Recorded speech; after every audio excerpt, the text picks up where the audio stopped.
Hello दोस्तों, जय हिंद। चलिए बात करते हैं केमिस्ट्री के एक महत्वपूर्ण चैप्टर के बारे में, जिसे अम्ल, क्षार एवं लवण कहते हैं। एसिड, बेस एंड सॉल्ट कहते हैं। देखते हैं हम लोग। सबसे पहले बात कर लेते हैं हम लोग, अम्ल किसे कहेंगे, क्षार किसे कहेंगे। तो एक होता है पीएच स्केल। पीएच स्केल में 1 से लेकर के 14 तक क्रम दिए होते हैं, बीच में 7 क्रमांक होता है। तो बात कर लेते हैं ये क्या चीज़ होता है। तो आप 0 या 1 कह लीजिए। 0 या 1 से लेकर 7 तक की वैल्यू के जिसके भी पीएच मान होते हैं वो होता है हमारा अम्लीय। कहाँ तक दोस्तों, 0 या 1 से लेकर 7 तक अगर किसी का पीएच वैल्यू है तो वो हमारा होगा एसिडिक, अम्लीय। ठीक, आगे बात कर लेते हैं। जिसका पीएच वैल्यू 7 से अधिक होगा और 14 अर्थात 14 से कम होगा, 7 से ज़्यादा होगा और 14 से कम होगा जिसका पीएच वैल्यू, वो हमारा होगा क्षारीय। अर्थात ऐसा कोई पदार्थ जिसका पीएच वैल्यू या जिसका पीएच मान 7 से अधिक आ रहा है, 14 तक आ रहा है, वो हमारा कहलाएगा क्षारीय पदार्थ। लेकिन जिसका पीएच वैल्यू ना 7 से कम है ना 7 से ज़्यादा है, अर्थात उसका पीएच वैल्यू केवल 7 है, ओनली 7 है, तब उसका जो प्रकृति होगा वो होगा उदासीन। जैसे जल उदासीन है, उसका पीएच वैल्यू 7 होता है। अब आगे हम बात कर लेते हैं कुछ पीएच वैल्यूज़ के बारे में, या कुछ अम्ल, क्षार और लवण के बारे में बात कर लेते हैं। तो हमारी हो गई बेसिक जानकारी। अब कोई पूछेगा कि इस स्केल का खोज किसने किया, तो आपको बताना है सोरेनसर नाम के वैज्ञानिक ने इसका खोज किया था। और उन्होंने ही बताया था अम्ल और क्षार का एक स्टैंडर्ड फार्मूला भी, एक स्टैंडर्ड परिभाषा भी बताया था। उन्होंने कहा कि ऐसे पदार्थ जो हाइड्रोजन का त्याग कर देते हैं वे अम्ल कहलाते हैं, और ऐसे पदार्थ जो OH अर्थात हाइड्रोक्साइड आयन का त्याग करते हैं वे क्षार कहलाते हैं। अर्थात जिसमें हाइड्रोजन आयन होगा वो हमारा अम्ल कहलाएगा, और जिसमें OH माइनस आयन होगा वो हमारा क्षार कहलाएगा। जिसमें OH माइनस आयन होगा वो हमारा होगा क्षार, और जिसमें H प्लस आयन होगा वो हमारा होगा अम्ल। ये सोरेनसर नाम के वैज्ञानिक ने एक स्टैंडर्ड फॉर्मेट भी दिया, और उन्होंने ये पीएच स्केल का भी खोज किया। आगे देखते हैं हम लोग कुछ क्वेश्चंस को, आगे देखते हैं। तो पहला क्वेश्चन हमारा कह रहा है कि नींबू के खट्टे होने के कारण, तो कोई भी पदार्थ खट्टा है, जैसे नींबू हो गया, संतरा हो गया, अगर वो खट्टे हैं तो उसमें है सिट्रिक एसिड। कौन सा अम्ल बच्चे, सिट्रिक अम्ल। सिट्रिक अम्ल अर्थात सिट्रिक अम्ल के कारण कोई भी चीज़ खट्टा होता है, खासकर नींबू और संतरा। आगे देखते हैं हम लोग। कह रहा है कि वह जलीय विलयन जो लाल लिटमस को नीला कर देता है। अब एक सीधा सा कंसेप्ट समझिए, अगर कोई विलयन नीले लिटमस को लाल कर दे रहा है, क्या कर दे रहा है दोस्तों, नीले लिटमस को लाल कर दे रहा है, तो लाल अगर कर दे रहा है इसको तो ये हमारा अम्ल है। क्या है, अम्ल है। अगर नीला को लाल कर देगा तो अम्ल है। अगर ये उल्टा हो जाए, लाल को नीला कर दे तो क्षार है, नीला को लाल कर देगा तो अम्ल है, लाल को नीला कर देगा तो क्षार है। इसको एक बार फिर से समझ लीजिए। जैसे अगर कोई लिटमस पेपर का ज़्यादा एग्जाम्पल देता है, और लिटमस पेपर हमारा लाइकेन से बनाया जाता है, तो एक चीज़ और होता है, पूछता है कि जो लिटमस पेपर बनाया जाता है लीचेन से, उसका एक्चुअल में रंग कैसा होता है। तो लीचेन से, जिस लीचेन से बनाया जाता है लिटमस को, उसका एक्चुअल का रंग होता है बैगनी। ये भी क्वेश्चंस पूछे गए हैं कि जो लीचेन से बनाए जाते हैं लिटमस पेपर्स, उनका एक्चुअल का रंग कैसा होता है। उनका एक्चुअल का रंग है बैगनी। ये भी क्वेश्चन पूछे गए हैं। तो अगर कोई भी लिटमस पेपर है, अगर वह कैसा है बाबू, नीला है, और उसे कोई पदार्थ लाल कर दे रहा है, तो वो हमारा पदार्थ है बाबू अम्ल। याद रखिए, बड़ा इम्पोर्टेंट। अगर लाल कर देगा तो अम्ल है।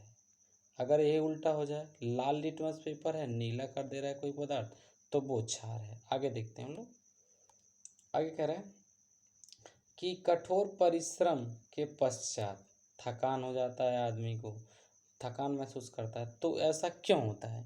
तो तो मांसपेशियों में लैक्टिक एसिड के जमा हो जाने के कारण आदमी को थकान का महसूस होता है। आगे देखते हैं हम लोग। कह रहे कि फोटोग्राफी में किस प्रकार के अम्ल का प्रयोग किया जाता है। तो फोटोग्राफी में ऑक्जेलिक अम्ल का प्रयोग किया जाता है। और एक चीज़ और जान लीजिए दोस्तों, टमाटर में भी ऑक्जेलिक अम्ल पाया जाता है। टमाटर में क्या पाया जाता है दोस्तों? ऑक्जेलिक अम्ल पाया जाता है। आगे देखते हैं हम लोग। कह रहा है बेकिंग पाउडर के निर्माण में किस अम्ल का प्रयोग करते हैं।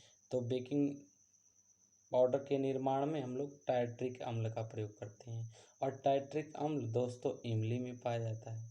इमली में टाइट्रिक अम्ल पाया जाता है। ऑक्जेलिक अम्ल टमाटर में पाया जाता है। आगे देखते हैं हम लोग। कह रहा है कि पेय सोडा, एक्चुअल में प्रकृति में जो पेय सोडा होता है वो होता है अम्लीय, एसिडिक होता है। आगे देखते हैं। ऑयल ऑफ विट्रॉल किसे कहा जाता है। तो ऑयल ऑफ विट्रॉल हम लोग सल्फ्यूरिक अम्ल को कहते हैं। इसे तेजाब भी कहा जाता है और ऑयल ऑफ विट्रॉल भी कहा जाता है। जबकि अगर मेरे दोस्तों अगर आपसे पूछ ले कि अम्लराज किसे कहा जाता है, क्या? अम्लराज। तो अम्लराज कहा जाता है HNO3 को। HNO3 को अम्लराज कहा जाता है। अगर कहेगा ऑयल ऑफ विट्रॉल तब आपको बताना है H2SO4 को, लेकिन कहेगा अम्लराज किसे कहा जाता है तो आपको बताना है HNO3 नाइट्रिक अम्ल को। आगे देखते हैं हम लोग। सेब में कौन सा अम्ल पाया जाता है। तो सेब में मैलिक एसिड पाया जाता है, जिसे मैलिक अम्ल कहते हैं। आगे देखते हैं। रसायन उद्योग में कौन सा अम्ल तेजाब, अभी पीछे हम लोगों ने चर्चा कर चुका है कि तेजाब को ही तो बोलते हैं सल्फ्यूरिक एसिड H2SO4। आगे देखते हैं हम लोग कुछ क्वेश्चंस को।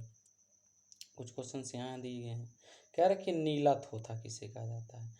तो नीला थोथा कहा जाता है कॉपर सल्फेट को, CuSO4। आगे देखते हैं हम लोग। कह रहे टूटी हड्डियों को जोड़ने के लिए प्रयुक्त क्षारक का प्रयोग किया, अर्थात जब हड्डियाँ टूट जाती हैं तो उसमें प्लास्टर लगाने के लिए एक क्षारक का प्रयोग किया जाता है, जिसका नाम है calcium sulphate hemihydrate. Calcium sulphate hemihydrated. ठीक है दोस्तों, हेमी मतलब होता है आधा, हाइड्रेटेड मतलब पानी, यानी कैल्शियम सल्फेट में हमारा आधा मात्रा में पानी होता है। आगे क्वेश्चन है, कह रहे खाने का नमक किसका बना होता है। तो जो खाने का नमक होता है प्रबल अम्ल तथा प्रबल क्षार का बना होता है, शक्तिशाली अम्ल तथा शक्तिशाली क्षार से बना होता है। कह रहे ऐसे अम्ल जिसमें अम्ल उपस्थित ऑक्सीजन उपस्थित नहीं होता है, ऐसा कोई अम्ल जिसमें ऑक्सीजन उपस्थित नहीं है वो बोलता है, उसे कहते हैं हाइड्रोक्लोरिक अम्ल HCl। इसमें कहीं आपको ऑक्सीजन नहीं दिख रहा होगा। आगे देखते हैं हम लोग। कह रहा है कि अम्लीय विलयन का pH मान कितना होता है। तो अम्लीय विलयन का जो pH वैल्यू होता है वो 7 से कम होता है, पीछे ही हम लोग बात कर चुके हैं। कह रहा है क्षारीय भूमि के सुधार के लिए अम्लीय पदार्थ डाला जाएगा, जैसे कैल्शियम सल्फेट हो गया। अर्थात आपकी भूमि अगर क्षारीय हो गई है तो कुछ उसमें कोई अम्लीय पदार्थ डालिए, कोई अम्लीय खाद डालिए, जैसे कैल्शियम सल्फेट। अगर आपका भूमि अम्लीय हो गया तो उसमें कोई क्षारीय खाद डालिए, ओके, जैसे पोटास वगैरह हो गया। आगे देखते हैं हम लोग। कह रहा है दूध से दही में किस अम्ल का प्रयोग किया जाता है, अर्थात दूध से दही बनाने में किस अम्ल का प्रयोग किया जाता है। तो लैक्टिक एसिड का प्रयोग किया जाता है। और आप लोग जानते होंगे कि दूध में लैक्टिक एसिड पाया जाता है या लैक्टिक अम्ल पाया जाता है। आगे देखते हैं। खाद्य पदार्थ के परिसंचरण में किस रसायन का प्रयोग करते हैं, अर्थात जो भी खाने वाली चीज़ें हैं उनको सुरक्षित रखने के लिए हम लोग बेंजोइक अम्ल का प्रयोग करते हैं। खाद्य पदार्थों को सुरक्षित रखने के लिए कभी कभी सोडियम बेंजोनाइड भी देता है, आप बेंजोइक अम्ल भी याद रखिए कि इस खाद्य पदार्थों को सुरक्षित रखने के लिए हम लोग बेंजोइक अम्ल का प्रयोग करते हैं। आगे देखते हैं हम लोग दोस्तों।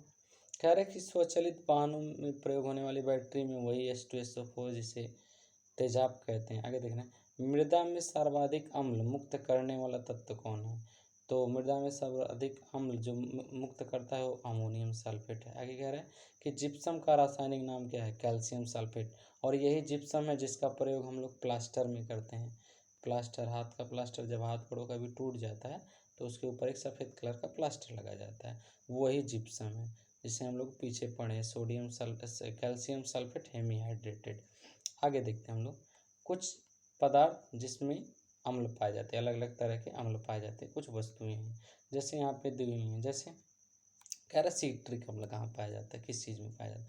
पीछे हम लोगों ने पढ़ा कि सिट्रिक अम्ल नींबू संतरा में पाया जाता है। टमाटर में तो ऑक्जेलिक अम्ल पाया जाता है। और सिट्रिक अम्ल भी पाया जाता है। आगे देते हैं, एसिटिक अम्ल सिरका में पाया जाता है जिसे विनेगर कहते हैं अंग्रेजी में। तो एसिटिक अम्ल किस में पाया जाता है दोस्तों? सिरका में। आगे पूछ रहा है फार्मिक एसिड अर्थात फार्मिक अम्ल किस में पाया जाता है? तो मधुमक्खी या चींटी के डंक में पाया जाता है। बड़ा इंपॉर्टेंट है दोस्तों, पेपर्स में पूछे जाते हैं कि फार्मिक अम्ल किस में पाया जाता है। तो फार्मिक अम्ल चींटी और मधुमक्खी के डंक में, इसलिए देखिए जब वो डंक मारते हैं तो दर्द करता है। क्यों? क्योंकि एसिड चला जाता है शरीर के अंदर।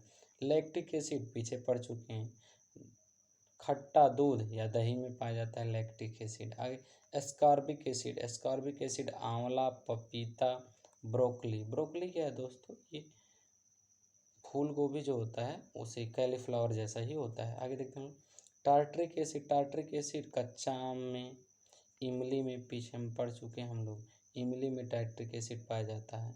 आगे देखते हैं, ऑक्जेलिक एसिड, ऑक्जेलिक एसिड पालक में, टमाटर में पाया जाता है। आगे लिखा है नाइट्रिक अम्ल, नाइट्रिक अम्ल हमारे फिटकरी और सोडा में पाया जाता है, जिसे सोडा सोडा कहते हैं। Boric acid, boric acid borax में पाया जाता है। और आइसोसाइट्स और शराब्स में पाए जाते हैं बोरिक एसिड। आगे देखते हैं हम लोग। अच्छा, अब कह रहा है कि इनका प्रयोग किस में किया जाता है, किस चीज़ में किया जाता है उपयोग? जैसे कि हमारा कह रहा है सिट्रिक एसिड का उपयोग किस में किया जाता है? तो धातु की सफाई वगैरह में किया जाता है और कुछ नहीं है। एसिटिक अम्ल का खाद्य पदार्थों के परिसंचरण यानी उसको प्रोटेक्शन करने के लिए। आगे आगे कुछ खास नहीं है दोस्तों, आपको इतना याद रखना है कि जैसे नाइट्रिक अम्ल का प्रयोग एक्वारेजिया बनाने में किया जाता है। ये कभी कभी पूछ लिया जाता है कि एक्वारेजिया बनाने में किया जाता है। इसमें जो अनुपात होता है 3:1 का अनुपात होता है, अर्थात 3 मात्रा में हमारे पास क्या होता है?